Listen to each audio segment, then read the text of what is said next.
hungry bookworm. This week, my bookworm hit the lower range of the reader scale and went for middle grade fiction for kids ages 8 to 12. And he hit a book that is especially good for boys who aren't so keen on cuddling up with a good book. It's Just One Thing by, and I'm not even going to try to pronounce Nancy's last name because I'd kill it and butcher it, and I can't do that to Nancy. It's Viau. Maybe you guys know how to pronounce it. I can't. I'm so sorry. Anyway, Nancy has written several other books. This is by no means her first one. She's also written City Street Beast, Look What I Can Do, Storm Song, and several other things too. It's not only Nancy who makes this book great, it's also the illustrator, Timothy Young. And Timothy Young is special. I was really excited to see that he had touched this book because he's been involved in Pee-wee's Playhouse, Muppets, Disney, The Simpsons, and he's written several books of his own over the time period. So this was a really special treat to get from the publisher. Thank you very much. The book is about a boy named Anthony, and he has a really weird nickname, Ants. Yes, Ants.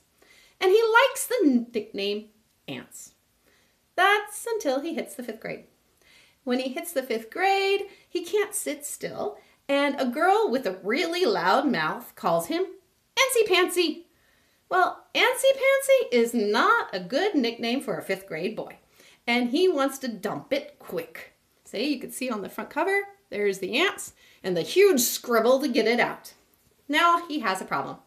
What can the other kids think of him? Because he has to give them a new idea in their head, or otherwise he'll be called Antsy Pantsy all the way to high school. So he starts searching for just one thing that he can do better than anybody else. And this book is obviously just about that.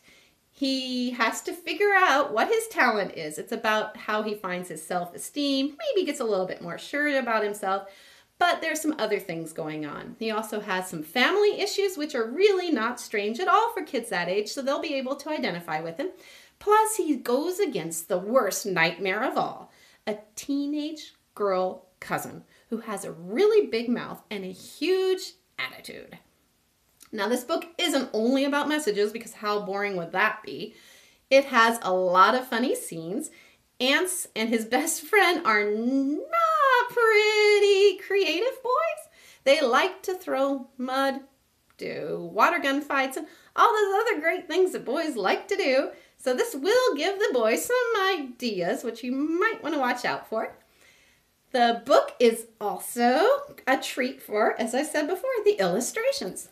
The covers on both sides have all these great little sticky pad doodles. And then when you open the book and look inside, you've got tons of pictures and doodles. And we're talking every couple pages, and they follow right along with the story. And are funny.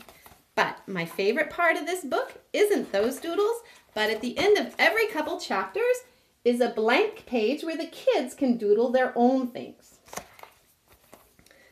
As I said, this is a great book that will catch even boys' attention, especially boys' attention, not only because they'll learn all kinds of things that they shouldn't be doing, but they can do, but it'll also get them to grab their pencils and doodle a little bit.